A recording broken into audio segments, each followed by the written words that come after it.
მოგესალმებით, ანუნა მევესალმებით ჩვენს მაყურებელს, მადლობა ამ შესაძლებლობისთვის. თავისუფლად სოლიდარობა სინდისის და პოლიტიკურ პატიმრებს საქართველოში. ჩვენ ამას ვამბობთ პირველივე დღიდან, როდესაც გაჟღერდა ეს ამბავი, იცით რომ გახსოვთ ბრიფინგი ჩავატარეთ პირველივე დღესვე და ვთქვით ეს, რომ ამ ვითარებაში, როდესაც საქმე ეხება ასეთი მასშტაბის ანტისახელმწიფოებრივ, ანტიჰუმანურ აქტს საქართველოს სამართალდამცავების მხრიდან, ანუ არის ეჭვი, რომ საქართველოს სამართალდამცავებმა მოწამლეს მშვიდობიან დემონსტრანტები და მომიტინგეები ერთი წლის წინ, ასეთ ვითარებაში არსებობს ორადორი გამოსავალი, ამ ორიდან ერთ-ერთია საქართველოსთვის დღეს ვალიდური. ორი გამოსავალი ნორმალურ ქვეყნებში ეს არის ან საპარლამენტო კომისია, ან საერთაშორისო გამოძიება, ჩვენ შემთხვევაში საპარლამენტო კომისია შეუძლებელია, იმიტომ რომ არალეგიტიმური პარლამენტი ყავს, ამიტომ ერთ-ერთი გზა რჩება, ეს არის საერთაშორისო გამოძიება, მათ შორის პირველები ვიყავით, ვინც ვახსენეთ ქიმიური აღების აკრძალვის საერთაშორისო მსოფლიო ორგანიზაცია, რომელიც არის ამაში აპრობირებული მეთოდი, რომ ესეთი საკითხები გამოიძიოს, ამ საკითხით არის დაკავებული, აქვს ამის გამოცდილება, აქვს ამის ცოდნა, შესაბამისად ერთ-ერთი სწორი გზა იყო ეს და დღესაც ესე ვთვლით, რომ ერთ-ერთი სწორი გზა არის საერთაშორისო გამოძიება, რომელსაც ჩაატარებენ დამოუკიდებელი ექსპერტები, იმიტომ რომ საქართველოს კონტექსტი რო გვერდზე გავწიოთ, ხო, ეს რაღაცა პოლიტიკური საყოვრე, რათაც ქართულმა უცნაურმა ეს ქვეყანა გადააქცია, ნორმალურ ქვეყნებში ცივილიზებულ სახელმწიფოებშიც კი, როდესაც საქმე ეხება სავარაუდო დანაშაულს განხორციელებულ სამართალდამცავების მხრიდან, ეს ჯობია რომ გამოიძიოს დამოუკიდებელმა ორგანოებმა და არა სხვა სამართალდამცავებმა და ეს ყველაფერი მოხდეს ღიად, საჯაროდ, იმიტომ რომ კიდევ ერთხელ გავიმეორებ ამას და ხშირად ვამბობ, არაფერი არ არის ამ საქმეში ისეთი, რომელიც შეიძლება რაღაცა მდგენელიც კი დაექვემდებაროს გრიფით ცედულს. არაფერი. საერთაშორისო სტანდარტი ამ საკითხში ამბობს, რომ ყველა ის ნივთიერება უნდა იყოს საჯარო. ყველა საშუალება, რომლითაც მომიტინგეებს შლის შინაგან საქმეთა სამინისტრო უნდა იყოს გასაჯაროებული, ეს ინფორმაცია უნდა ქონდეს მიწოდებული ჯანდაცვის სტრუქტურებს, კლინიკებს, იმისთვის რომ კურნალობა სწორედ მოხდეს. აქ არის ერთ-ერთი მთავარი პრობლემა. სულ რომ კამიტი არ იყოს გამოყენებული და არ ვიცი პირველი მსოფლიო ომის დროინდელი სხვა იარაღი და სხვა ნივთიერებები იყოს გამოყენებული, ან უბრალოდ პროცედურები არასწორად იყოს, გასაჯაროება არ მოხდეს, ესეც კი დანაშაულია. ეს თემა ვეღარ გაქრება ქართული პოლიტიკური სცენიდან, იმდენად დიდი მასშტაბი აკრიფა ამ ყველაფერმა და იმდენად სანდო წყაროები, BBC რო სანდო წყარო არ იყოს, კუდის ქიცინით არ იქნებოდა დაკავებული ქართული ოცნება აგერ რამდენი ხანია უკვე, იმიტომ რომ ეშინია, რომ საერთაშორისო თვალსაზრისით ძალიან მაღალი რეპუტაციის მქონე მედია საშუალებამ გამოიკვლია დეტალურად ეს ამბავი და ერთ-ერთი გზა რჩება, რასაც ვამბობთ პირველივე დღიდან, ეს არის საერთაშორისო გამოძიება. კი ბატონო. და თაზო, მოდით გადავიდეთ განცხადებებზე, რომელიც დღეს მოვისმინეთ ელჩების კონფერენციაზე პრემიერის პარლამენტის თავმჯდომარის და საგარეო საქმეთა მინისტრის მხრიდან. აი მაგალითად მაკაბაჭორიშვილმა თქვა, გარეჩარევები საქართველოსთვის მნიშვნელოვან გამოწვევას წარმოადგენს. შეუძლებელია არ აღნიშნო ყოფილი პრეზიდენტის მიერ შექმნილი ხელოვნური დაბრკოლებები და დიპლომატიური სამსახურისთვის შექმნილი სირთულეებიო, ეს თქვა მაგალითად მაკაბაჭორიშვილმა. ყაველაშვილმა თქვა, რომ თვლად და ობიექტურ მონაცემებზე დაყრდნობით მთელი რიგი მიმართულებებით საქართველოს არა მხოლოდ რეგიონშია მოწინავე, არამედ წინ უსწრებს ევროკავშირისა და ნატოს წევრ სახელმწიფოებსო, თქვა მაგალითად ყაველაშვილმა. პრემიერმა თქვა, რომ იცვლება საერთაშორისო დღესწესრიგი და ამგვარი გარდაქმნების პირობებში საქართველოსთვის სასიცოცხლო მნიშვნელობა აქვს რაციონალურ და პრაგმატულ პოლიტიკაზე დაფუძნებულ საერთაშორისო ურთიერთობებსო, აი ამ შინაარსის გზავნილები მოასმენინეს ივანიშვილის ხელისუფლების წარმომადგენლებმა დღეს დიპლომატებს ელჩების კონფერენციაზე. რა სიტყვით, რა იკითხება მათ განცხადებებში, რა უთხრეს აი ამ სიტყვებით ივანიშვილის გუნდის წევრებმა დღეს ელჩებს? ეს არის ერთ-ერთი ყველაზე სამარცხვინო აუდიტორია, აი იმ დარბაზში მჯდომი ხალხი, არის ყველაზე დიდი მოღალატეები ამ ქვეყნის და ყველაზე საზიზღარი ხალხი პირდაპირ ვიტყვი, უკალებლივ ყველაზე, ვისაც საქართველოს დიპლომატი ქვია და ვინც ისმენდა დღეს აი ამ ბოდვას, აი ამ ჩვეულებრივ ბოდვას, ამ პროპაგანდისტულ სალაფავს, აი ამ საზიზღრობას, რომლითაც ქართულ საზოგადოებას კვებავს უკვე წლებია ივანიშვილის დიქტატორული რეჟიმი, აი ამ ტყუილებს, აი ამ სიბინძურეს და იქ იჯდნენ ხალხი, ოღონდ რომელსაც პროფესიულად ევალებათ, რომ ზუსტად იცოდნენ, რომ ეს ყველაფერი, რასაც ბოდავდნენ, აი ეს გვამები სცენაზე რომ გამოდიოდნენ, ბოჭორიშვილი, პაპუაშვილი და სხვები, ყველა იმ დარბაზში, უკლებლივ ყველა, კაბოტონანა, უკლებლივ ყველა მიცის რომ მტკნარი სიცრუეა. იმიტომ რომ ისინი არიან დიპლომატები. იმიტომ რომ ისინი არიან ადამიანები, რომ წლების მანძილზე მუშაობენ ამ სამსახურში. ოღონდ ამ ადამიანებმა ყველაფერი შეიძლება გააკეთეს, სხვა მათ შორის ბევრ ნაწილს, მათ ბევრ წარმომადგენელს თავისი წვლილი აქვს შეტანილი ევროინტეგრაციაში, ყველაფერი მოახერხეს, ოღონდ აი ამ საზოგადოებამ საკუთარი თავიდან ვერ ამოძირკვა საბჭოთა ადამიანი. ვერ ამოძირკვა ის საზიზღრობა, რასაც საბჭოთა ადამიანი ქვია. და აი იქ კონფორმიზმის, შვილების განათლებისთვის, უცხოეთში ცხოვრებისთვის, ბინის ქირისთვის და წარმომადგენლობითი ხარჯებისთვის გაყიდეს ყველაფერი, რის გამოც ქართველი დიპლომატი ერქვათ.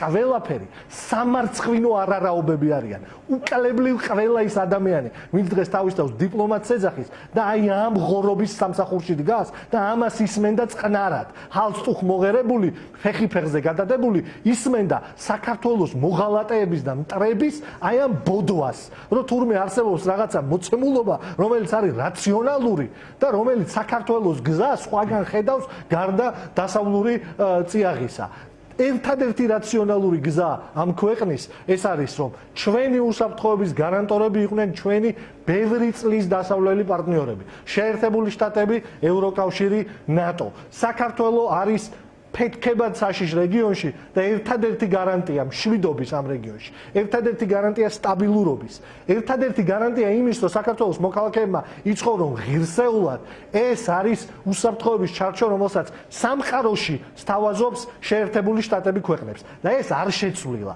რა დიდი გეოპოლიტიკური წიაღსვლაც არ უნდა მოხდეს, შეერთებული შტატების ეს მიდგომა არ შეცვლილა. რა სიბინძურეც არ უნდა იხარშებოდეს შალვა პაპუაშვილის შეზღუდულ ტვინში. ყველას უნდა ესმოდეს საქართველოს, რომ ამერიკამ შეიძლება შეცვალოს თავის შეხედულებები. ოღონდ ის შალვა პაპუაშვილივით და ირაკლი კობახიძესავით იზოლაციონისტი არ ხდება. პირიქით აფართოებს იმ მანდატს და მიდგომებს და ჩარჩოებს აფართოებს იმისა, თუ რა შემთხვევაში იქნება ამერიკა მხარდამჭერი სხვა ქვეყნების. და ჩვენ გვაქვს მყისიერი მაგალითი. აი იმ მოსიარულე გვამებს, რომელიც დღეს დიპლომატიის რაღაცა ღონისძიებაზე, დიპლომატებს რო ეძახიან, კიდე საკუთარ თავის ყველამ ძალიან კარგად იცის. იმ დამბაში რო იჯდნენ, ცოცხლად მკვდარები, ზომბები, ჩვეულებრივი, ყველამ ძალიან კარგად იცის, რას ნიშნავს შეერთებული შტატების უსაფრთხოების გარანტია, გავატონო, ანუ რა ჩვენ რეგიონში, სადმე სხვაგან კი არა, ჩვენთან, ჩვენ მეზობლებთან, სომხეთში და აზერბაიჯანში, შეერთებული შტატები, დღევანდელი ტრამპის შეერთებული შტატები, რომელზეც იტყუებიან აი ეს ხალხი, რომ თურმე რაღაცას ცვლის და დიდი გეოპოლიტიკური ცვლილება არის, სწორედ აი ამ პირობებში ტრამპის ადმინისტრაცია და შეერთებული შტატები ჩვენ რეგიონში გახდნენ ჩვენი მეზობლებისთვის მათი უსაფრთხოების გარანტი, მშვიდობის გარანტი, ორ სახელმწიფოს შორის, რომლის დაპირისპირებაზე რუსეთმა, რუსულმა სპეცსამსახურებმა, რა ვიცი, მთელი სისტემა ააგეს.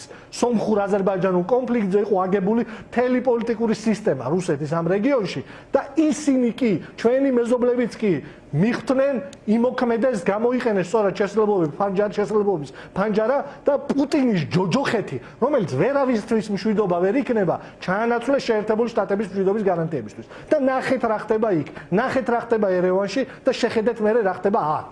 შეხედეთ შემდეგ რა ხდება აქ. ამაზეა ლაპარაკი ხალხო. აი ეს დარბაზში იჯდნენ დღეს, მაგიტომ ვამბობ, ჩემთვის ყველაზე მძიმე არის. რა ვიცი მე, სუსის შემადგენლობა, პირად შემადგენლობას, რომ რაღაცას აი ამ მსგავს სიბინძურეს ეტყვის ჩვენ ამ ქვეყნის ხელმძღვანელობა, გასაგები იქნება მეტნაკლებად. ისიც ძალიან მძიმე იქნება, მაგრამ გასაგები იქნება. იქ სხვანაირი რაღაცა, ნახევრად გასამხედროებული დისციპლინა. იგივე რომ მოხდეს მაგალითად ЧСС-ში, ესეც ღალატია, ოღონდ კიდე გავიაზრებდი. ოღონდ საქართველოს დიპლომატები ქვია ამ ხალხს. ერთ კვირაში ან უნდა დაირაზმებიან და წავლენ ევროპის დედაქალაქებში და აი ამ უბინძურეს სალაფავს იქ გაყიდიან მერე.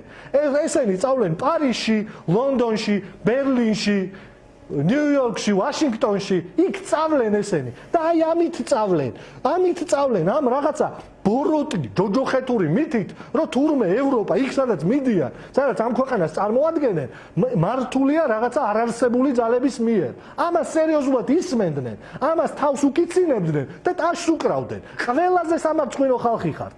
ვიცი რომ ნახავთ აუცილებლად ამ ყველაფერს. ყველაზე ამაზრზენი ქართველები ხართ.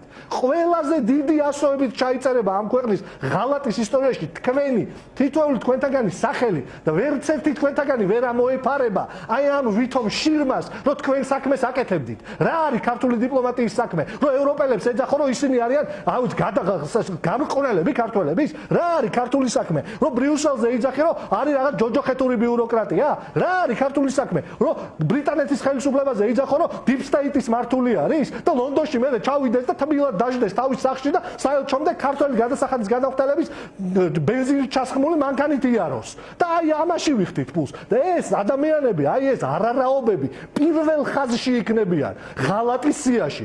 დიდი ასოებით ჩაეწერება თითოეული მათგანის სახელი და გვარი ამ სიაში. თაზო, რა იქნებოდა მაშინ სწორი რეაქცია, რომელიც შეიძლება ჰქონოდათ იქ მყოფ ქართველ დიპლომატებს, როგორ ფიქრობ? არ ვიცი, აი სადაც იქ მივიდნენ იმ კონფერენციაზე, ალბათ არ იყო მათთვის სურპრიზი დაახლოებით რა შინაარსის განცხადებებს მოისმენდნენ, მაგრამ აი რა თქმა უნდა არ იყო. ხო, რა სწელოდებოდით? მართლა გულწრფელად ბოდიში ვიხდი.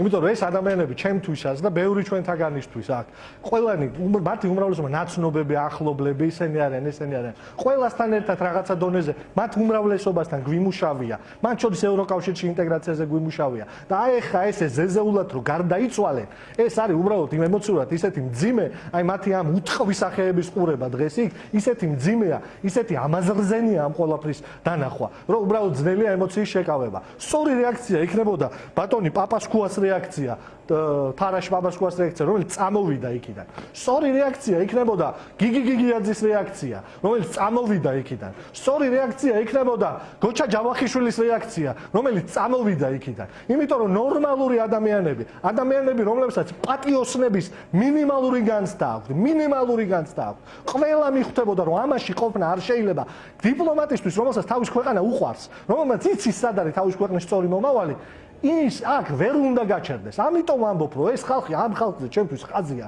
გადასმული. ისინი არაფერში აღარ ვარგიან. არ არსებობს მოცემულობა მომავალში, რომელშიც ვინმეს რამეში გამოადგება, აი ეს საბჭოთა მორჩილებით განთხეული მუხლებზე არარაობები, რომლებიც მზად არიან კიდევ ერთხელ ვამბობ, რომ თავისი მინიმალური კეთილდღეობის გამო ყველაფერზე გადაიარონ. აბსოლუტურად ყველაფერზე გადაიარონ, ყველაფერი გადახაზონ, საკუთარ თავში ადამიანი მოკლან, ფეხი ფეხზე გადაიდონ და უსმინონ იმას, რასაც დღეს უსმენდნენ. შეუძლებელია ნორმალური ადამიანი და თავის ქვეყნის სიყვარულის მქონე დიპლომატი ამას შვებოდეს. იქს თუ არ გაუკეთებიათ, რაც ბატონმა გიგიაძემ გააკეთა, ბატონმა ჯავახიშვილმა ან ბატონმა პაპასკუამ, ის მაინც უნდა გააკეთებინათ, რომ იმ დარბაზიდან ამდგარიყვნენ და წამოსულიყვნენ. როცა მათი ხელმძღვანელობა ეუბნება, რომ არ არსებული, მათ ხო იციან deep state და სიგიჟეები არ არსებობს, რომ deep state მართავს თურმე ევროპას, რომ თურმე წაილეკა, ჩამოიქცა ევროკავშირი, იციან რომ ეს ყველაფერი ტყუილია, მინიმუმ ამდგარიყვნენ და იქიდან გამოსულიყვნენ. არ ვიცი, ტაში მაინც არ დაეკრათ. მაგრამ არ არის ეს. ეს ხალხი არის საბჭოთა ადამიანის ყველაზე ცუდი გამოვლინება. საბჭოთა ელიტის ყველაზე ცუდი გამოვლინება. საბჭოთა ელიტა, აი ეს რაღაც საზიზღრობა, რომელიც აი ესე ტრანსფორმირდა, რაღაც ასაკი არა აქვს, გავტონოვანია. ისინი ახალგაზრდები არიან. ოღონდ აი ამ საბჭოთა ელიტის ცხოვრებისეული პრინციპებით ცხოვრობენ, რომ მანქანის, არ ვიცი, იმაზე ხელის მოკიდების გამო, ძღოლის გამო და ისა რა ქვია, მიღებებზე სიარულის გამო ყველაფერს გაყიდიან. საკუთარ ყველაფერს გაყიდიან, საკუთარ ღირსებას გაყიდიან და ხა რავი, არაფერი არ მჯერა, რომ ამათთვის რამე გაუყიდელია. ყველა მათგანზე ვამბობ. უკლებლივ ყველა იმ ადამიანზე, რომელიც დღეს აი ამ უბადრუკი ბოროტების მსახურია და მათ დიპლომატიურად წარმოადგენს სხვაგან. ვერავინ ვერ ჩამოიშორებს აი ამ საშინელ ტვირთს, რაც გადაწყვიტესო თავის თავზე ატარონ, რასაც ქვია გააზრებული მონაწილეობა სამშობლოს ღალატში. მინიმუმ უნდა წამოსულიყვნენ იქიდან. წამოსულიყვნენ თავისი კოლეგების სოლიდარობით. იმ კოლეგების, რომლებიც თბილისში ერთი კაცი არ დატოვეს, ანუნა, ერთი კაცი არ დატოვეს, ვინც განსხვავებულად ფიქრობდა მათ სამინისტროში. ერთი კაცი. გაგიგიათ რომელიმე ხმა ამოიღოს? რამოდენიმე გმირობის მაგალითი გქონდა. გიგი გიგიაძის, გოჩა ჯავახიშვილის და აგერ ბატონი პაპასკუასი ხა. გაგიგიათ ვინმე ხმა ამოიღო? რუსული გამოთქმა არის იმის, რა ქვია, ბალახზე უფრო დაბლა დაიმალა ყველა. ბალახში ჩაიმალენ. ოღონდ პრივილეგიები არ დაკარგონ. ოღონდ თბილისში არ გამოიძახონ უკან. იმიტომ რომ არ უნდათ აქ. არ უნდათ კანონა აქ ყოფნა. არ უნდათ ამ ხალხს. აქ უნდათ რომ იქ იყვნენ. ყველაფერს ხელს მოაწერენ. ან კაპიტულაციასაც ხელს მოაწერენ. ოღონდ აქ არ ჩამოვიდნენ. და ოღონდ თავისი თბილი ადგილი კონდეთ პარიზში, ლონდონში, ბრიუსელში მათ შორის. ბრიუსელში მათ შორის რა უნდა მოხდეს მახარობლიშვილზე მინო რა უნდა მოხდეს ადამიანო შენში ნამუსმარო გაიღვიძოს რანაირი თავს ლაფი უნდა დაგასხან რა უნდა გაგიკეთონ რომ ნამუსმა გაიღვიძოს და ბრიუსელში საქართველოს ელჩმა ამდენ ერთხელ მაინც ხალხო რომ ბოდავთ რატო აყენებთ შეურაცხყოფას იმ ხალხს, რომელიც 30 წელია ჩვენი ერთადერთი მეგობრები არიან. მაშინ, როდესაც რუსები აუპატიურებდნენ ქართველებს, როდესაც კლავდნენ, როდესაც აწამებდნენ, მიწიდან აყარეს 300,000-ზე მეტი ადამიანი და დღემდე დევნილობაში არიან, აი ამ ადამიანებს ამას რო უშვებოდნენ იმ ხალხზე, დღეს თქვა რომ იქ მათთან მშვიდობა მოსულა და ჩვენ მეგობრებზე იძახო რომ deep state-ია და რაღაც ბოროტი ბიუროკრატია, რომელიც ივანიშვილს ებრძვის. კი ბატონო, მადლობა. სამარცხვინოები ხარ.